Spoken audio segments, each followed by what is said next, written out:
حضرت عمر بن عبدالعزیز جو کہ اموی خاندان کے چشم و چراغ تھے، لیکن ان کا مزاج سب سے ہٹ کے تھا، انوکھا اور نرالا تھا۔ سلیمان نے ساری زندگی تخت و تاج کی بسر کرنے کے بعد سوچا کہ میں ان کو اپنا نائب بناؤں۔ تو خیر، جب ان کا انتقال ہوا تو لوگ دمشق کی جامع مسجد میں جمع ہوئے اور وصیت نامہ پڑھا گیا۔ تو حضرت عمر بن عبدالعزیز کھڑے ہوئے، فرمایا لوگوں، نہ تو میری منشا تھی کہ مجھے خلیفہ بنایا جائے اور نہ مجھے اس بات کا علم تھا، یہ میری منشا اور آپ لوگوں کی مشاورت کے بغیر کیا گیا ہے، میں اس سے دستبردار ہوتا ہوں، آپ جس کو چاہیں اپنا خلیفہ مقرر کر لیں۔ تو لوگوں نے کہا آپ ہی ہمارے امیر ہیں، آپ ہی ہمارے خلیفہ ہیں۔ تو آپ نے فرمایا کہ جب تک اللہ کی اطاعت کرتا رہوں تب تک تمہارا خلیفہ رہوں۔ اور پھر آپ نے حکم نامہ جاری کیا کہ میری جتنی جائیداد ہے ساری بیت المال میں جمع کروائی جائے، اور جتنے بھی اموی شہزادے تھے ان کی جائیدادیں جو ان لوگوں کی ضبط کی ہوئی تھی سب کو بھاگ صدقات ضبط کرنے کا حکم نامہ جاری کیا۔ حضرت عمر بن عبدالعزیز رضی اللہ تعالیٰ عنہ کے 2 سال 5 ماہ اور چند دنوں کے اندر ایسا عدل پھیلتا ہے کہ لوگ کہتے ہیں ہمیں لگتا تھا آسمان اور زمین کے درمیان ترازو گاڑ دیا گیا ہے، ہر شے پوری پوری تولی جا رہی ہے، اور اتنی خوشحالی آتی ہے، اتنی خوشحالی آتی ہے، لوگ زکوٰۃ کے پیسے لے کے نکلتے ہیں، کوئی زکوٰۃ لینے والا نہیں ملتا۔ ایک علاقے کے لوگ حضرت عمر بن عبدالعزیز کو خط لکھتے ہیں کہ حضرت زکوٰۃ کا کیا کریں؟ فرمایا غریبوں کو دے۔ کہا کوئی غریب رہا ہی نہیں، تو کہا کہ اچھا آپ اس طرح کریں کہ جن کی شادیاں نہیں ہوئی ان کا مہر ادا کر کے شادیاں کروا دیں۔ تو وہ جواب میں لکھتا ہے یہ بھی ہو چکا۔ تو کہا لوگوں کو قرضہ دے دیں۔ کہا کسی کو قرضے کی ضرورت ہی نہیں۔ تو پھر فرماتے ہیں اچھا غیر مسلموں کو قرضہ دیں تاکہ وہ کھیتی باڑی کر کے زراعت کے کام کو بڑھائیں۔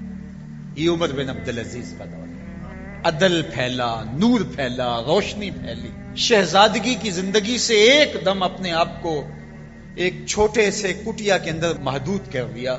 اللہ اکبر۔ حضرت عمر بن عبدالعزیز رضی اللہ تعالی عنہ مسلمانوں کے نامور خلیفہ ہے، اور ان کو ان کے عدل، ان کے انصاف، ان کی سادگی اور ان کی زندگی کے اس خوبصورت طرز کی وجہ سے عمر ثانی کہا جاتا ہے۔ اب حضرت عمر رضی اللہ تعالیٰ عنہ کو اپنے بیٹے عاصم کے لیے رشتے کی تلاش تھی کہ کوئی صالح خاتون میسر آئے اور میں اپنے بیٹے عاصم کا اس سے نکاح کروں۔ اور عاصم بن عمر رضی اللہ تعالیٰ عنہ پروان چڑھ رہے تھے، جوانی کی دہلیز پر تھے۔ آپ جانتے ہیں کہ حضرت عمر رضی اللہ تعالیٰ عنہ کا دور خلافت عدل و انصاف پر مشتمل تھا، اور وہ خود رات کو گشت کیا کرتے تھے اور دیکھتے تھے کہ کسی گھر میں مفلسی کا ماتم نہ ہو، کوئی کسی پہ ظلم، جبر اور جور اور زیادتی نہ کر رہا ہو، عدل و انصاف قائم ہو، لوگوں کا خیال رکھتے، لوگوں کی ضروریات کا خیال رکھتے۔ تو ایک گھر کے قریب سے گزرے، سحر کا وقت تھا، تو بیٹی کو اس کی ماں کہہ رہی تھی کہ دودھ میں پانی شامل کر دو۔ تو بیٹی نے کہا کہ امیر المومنین نے منع کر رکھا ہے کہ یہ دھوکہ دہی ہے۔ تو ماں نے کہا کہ امیر المومنین عمر کب دیکھ رہے ہیں؟ تو بیٹی بولی عمر نہیں دیکھ رہا، عمر کا رب تو دیکھ رہا ہے۔ تو حضرت عمر رضی اللہ تعالیٰ عنہ نے جب اس بات کو سنا قدم رک گئے، گھر پر کوئی نشان لگایا اور صبح اپنے بیٹے کے رشتے کے لیے اس بیٹی کو پیغام بھیج دیا، اس کی ماں کو پیغام بھیجا کہ میرے بیٹے عاصم کے لیے اس بیٹی کا رشتہ چاہیے۔ اور عاصم حضرت عمر کا فرزند اس خاتون سے نکاح کی بندھن میں بندھ جاتا ہے، اور اللہ جل شانہ ان دونوں سے ایک بیٹی عطا کرتے ہیں جن کا نام لیلہ ہے، لیلہ بنت عاصم۔ لیلہ بنت عاصم کا نکاح ہوتا ہے عبدالعزیز بن مروان بن حکم سے۔ اب عبدالعزیز اور لیلا بنت عاصم مروان کا بیٹا اور حضرت عمر رضی اللہ تعالی عنہ کی پوتی کا آپس میں نکاح ہوتا ہے، اور ان دونوں سے ایک بیٹا پیدا ہوتا ہے جس کو دنیا حضرت عمر بن عبد العزیز کے نام سے یاد کرتی ہے۔ ماں حضرت لیلا بنت عاصم ہے اور باپ عبد العزیز بن مروان۔ حضرت عمر بن عبد العزیز رضی اللہ تعالی عنہ علم دوست تھے، متقی اور پرہیزگار تھے۔ ان کے اپنے استاد کا بیان ہے کہ میں نے زندگی میں اتنا صالح شخص، اللہ سے ڈرنے والا شخص نہیں دیکھا۔ اللہ تعالیٰ جل شانہ کا خوف، اس کی خشیت، اس کا ڈر جو ان کے سینے میں موجود ہے، میں نے ایسا خوف اور ایسی خشیت کسی شاگرد میں نہیں دیکھی تھی۔ بڑے شوق سے، اشتیاق سے علم دین حاصل کرتے ہیں، اور آپ جانتے ہیں کہ خلافت راشدہ کے بعد سلطنت کا نظام بنو امیہ نے سنبھال لیا اور ذمہ داریاں انہوں نے سنبھالی، اور بنو امیہ کی بھی دو شاخیں ہیں۔ پہلے یہ بات سمجھ لیجئے گا کہ قریش کے دو بڑے قبیلے تھے، بنو ہاشم اور بنو امیہ۔ اب یہ قریش کی دونوں شاخیں ہیں، اور امیہ کے ایک بیٹے کا نام حرب تھا جن کے بیٹے ابو سفیان ہیں، اور ان کے بیٹے آگے حضرت امیر معاویہ رضی اللہ تعالی عنہ ہے۔ اور امیہ کے دوسرے بیٹے کا نام جو ہے وہ ابو العاص ہے، جن کا بیٹا حکم ہے اور ان کا بیٹا پھر مروان ہے۔ مروان کے دو بیٹے عبد الملک اور عبد العزیز۔ عبد الملک بھی بادشاہ بنا اور اس کے 4 بیٹے بھی حکمران بنے، اور عبد الملک کا بھتیجا عبد العزیز کا بیٹا عمر بن عبد العزیز بھی سلمان بن عبد الملک کے بعد جو ہے وہ حکمرانی کی ذمہ داریوں کو سنبھالتے ہیں۔ تو اب یوں سمجھ لیجئے گا کہ قریش کی 2 شاخیں ہیں، بنو امیہ اور بنو ہاشم، اور بنو امیہ کی پھر 2 شاخیں ہیں، ایک تو امیہ کے بیٹے حرب سے اور ایک ابو العاص سے۔ تو حرب کے بیٹے ابو سفیان ہیں، ابو سفیان سے حضرت امیر معاویہ ہیں، اور پھر ان کا بیٹا یزید تخت نشین ہوا، اور یزید کے بعد پھر ان کا بیٹا معاویہ، اور پھر اس کا بیٹا یزید تخت نشین ہوا۔ تو بنو معاویہ کی سلطنت یہاں اختتام کو پہنچتی ہے۔ اب اس دوسری شاخ سے مروان حکمران بنتا ہے، اور مروان کا بیٹا پھر عبد الملک حکمران بنتا ہے۔ یہ بنو امیہ کی ہی دوسری شاخ ہے جو پھر اس جگہ کو سنبھالتی ہے۔ عبد الملک کے بعد اس کا بیٹا ولید بن عبد الملک تخت پہ براجمان ہوتا ہے۔ اس کے انتقال کے بعد پھر سلیمان بن عبد الملک تخت نشین ہوتا ہے۔ سلیمان بن عبد الملک جب اختتام کی زندگی کے مراحل طے کر رہا تھا اور اس نے جان لیا کہ اب میں اس دنیا سے کوچ کرنے والا ہوں، تو اس نے ایک وصیت نامہ لکھا۔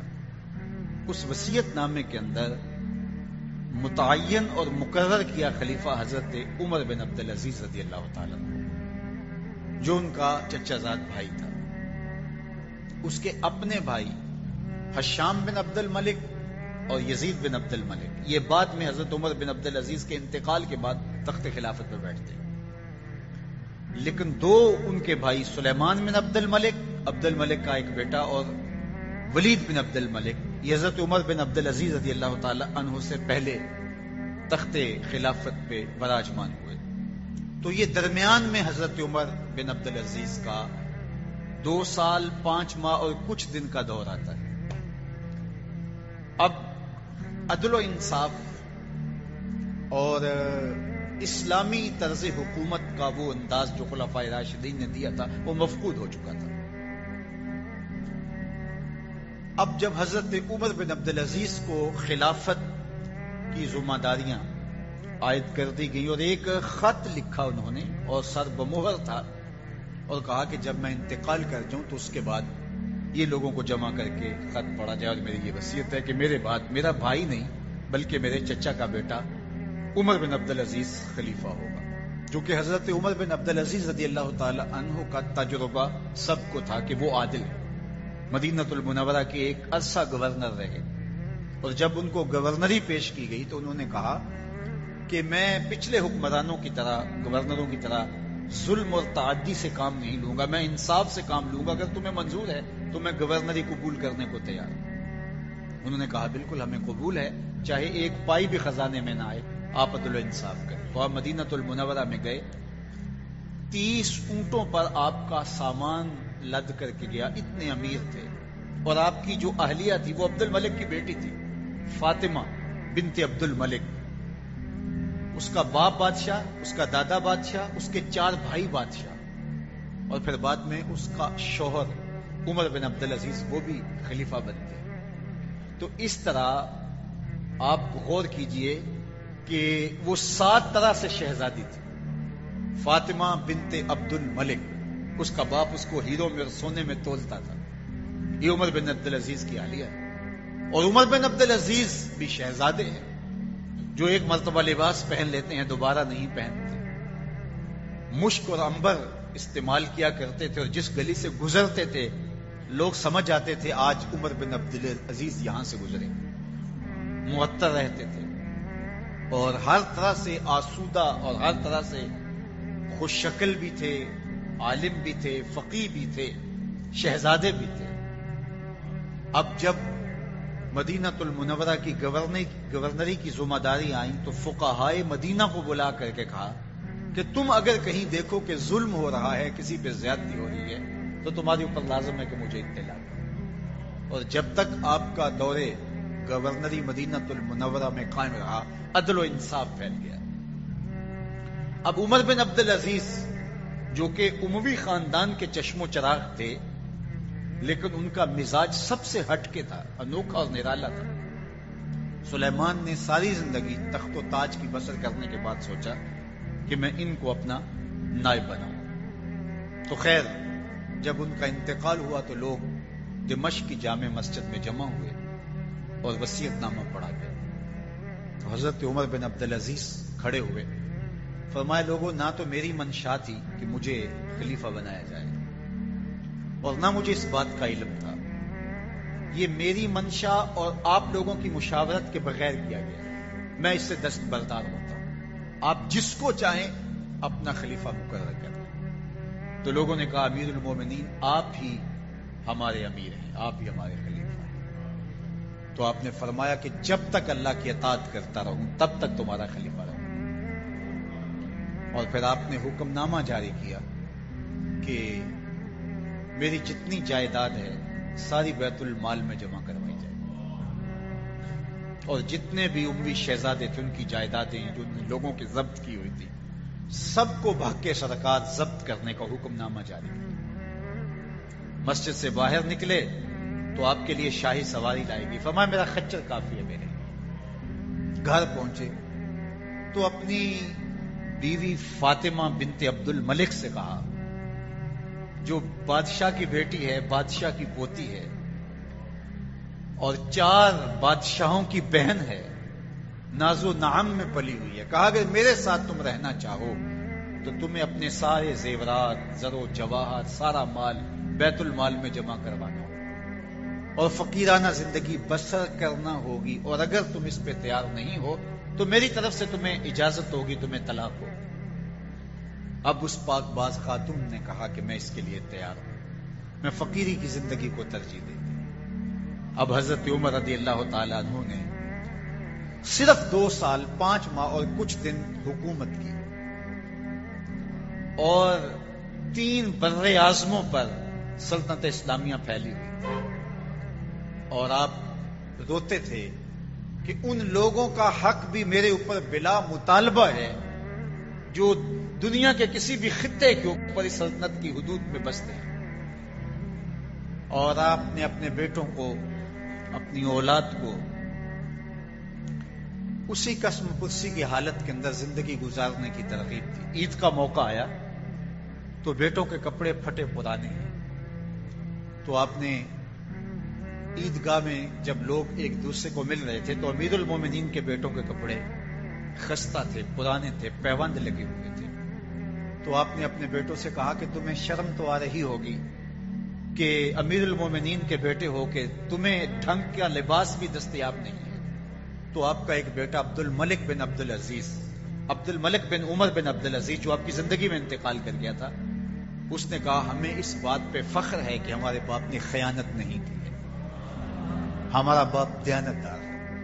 اور حضرت عمر رضی اللہ تعالیٰ عنہ، عمر بن عبد العزیز جنہیں عمر ثانی بھی کہتے ہیں، چھٹا خلیفہ راشد بھی کہا جاتا ہے، وہ جب گھر آتے ہیں تو آپ کی بیٹیاں آپ کو عید مبارک کہتی ہیں، آپ سے ملتی ہیں، لیکن منہ پہ کپڑا دھرا ہوا ہے. تو حضرت عمر رضی اللہ تعالیٰ عنہ، عمر بن عبد العزیز بولتے ہیں کہ بیٹی آپ نے چہرے کے اوپر کپڑا کیوں رکھا ہوا ہے؟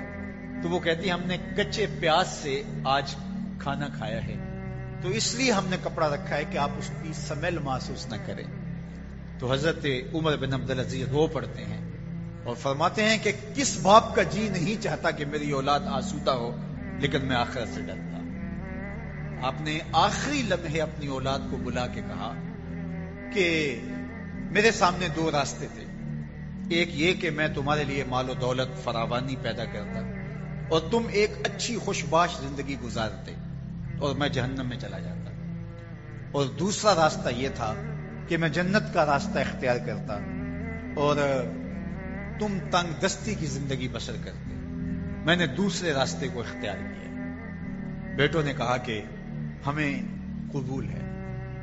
آپ نے جب چھوڑا اس دنیا کو تو اپنے بیٹوں کے لیے ایک درہم بھی نہیں چھوڑا، بالکل خالی ہاتھ اس دنیا سے گئے، ایک درہم بھی نہیں چھوڑا. جب آپ کو زہر دیا گیا تو غلام کو پکڑ لیا گیا جس نے زہر دیا گیا، اور اس کو 1000 اشرفی دی گئی اس کام، تو اس سے ضبط کی اور وہ اشرفیاں بھی بیت المال میں جمع کروا دی. اور ایک عیسائی کی جگہ تھی جو تدفین کے لیے خریدی گئی، تو اس کو پیسے ادا کرنے چاہے تو اس نے کہا کہ میں اعزاز سمجھتا ہوں کہ میری جگہ میں آپ کی تدفین ہو، تو میں پیسے نہیں لیتا. تو فرمایا نہیں، مجھے یہ دینے ہوں گے. آخری لمحے اس کو پیسے بھی آپ نے عطا کی. اور بالکل جب آپ اس دنیا سے گئے تو اپنی اولاد کے لیے کچھ نہیں چھوڑا. اور حشام بن عبد الملک جو آپ کے بعد تخت خلافت پہ بیٹھا اور 20 سال تک اس نے بہت زیادہ پیسے جوڑے، ایک دن اولاد نے کہا کہ آپ ہمارے خراجات میں فراوانی نہیں کر رہے، تو اس نے کہا کہ میں تمہارے لیے ہی جوڑ رہا ہوں. اور جب وہ فوت ہوا تو اس کے ہر بیٹے کو 10-10 لاکھ درہم ملے، اتنی خطیر رقم ملی. لیکن تاریخ بتاتی ہے کہ بعد میں وہ بچے دمشق کی جامع مسجد کی سیڑھیوں کے پاس کھڑے ہو کے بھیک مانگا کرتے تھے.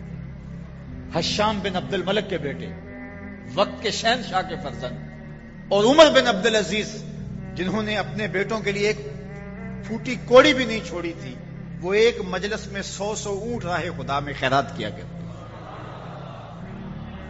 تو اپنی اولاد کو اچھائی دے کے جاؤ، تقوی دے کے جاؤ، دیانت دے کے جاؤ، خیر دے کے جاؤ، برکت دے کے جاؤ، نور دے کے جاؤ. مکر و فریب سے، دجل و تلبیس سے، دھوکہ دہی سے، لوٹ مار سے جمع کیا ہوا پیسہ اولاد کو آپ دے دیں گے، لیکن اولاد آپ بھی جہنم میں جلیں گے اور اولاد بھی ذلیل و رسوا ہوگی. تو حضرت عمر بن عبد العزیز رضی اللہ تعالیٰ عنہ نے ہمیں بتایا کہ کس طرح اپنے گھر والوں کو سنبھالا جاتا ہے. جب حضرت عمر بن عبد العزیز کا دور آتا ہے تو نیا لباس پہننے کے لیے بھی دستیاب آپ کے پاس کچھ نہیں ہوتا ہے. تو بیوی کہتی ہے کہ آج عید کا دن ہے تو کچھ آپ ایڈوانس تنخواہ ہی لے لیں جس سے ہم کم از کم اپنی ضروریات کو تو پورا کریں. تو حضرت عمر بن عبد العزیز نے کہا یہ بات تم نے ٹھیک کہی. تو آپ جاتے ہیں ناظم مالیات کے پاس اور اس کو کہتے ہیں کہ 1 مہینے کی تنخواہ اگر مجھے ایڈوانس دے دیں تو عید کا دن ہے، میں اپنی ضروریات کو پورا کر لوں. اب وہ وزیر خزانہ کیا بولتا ہے؟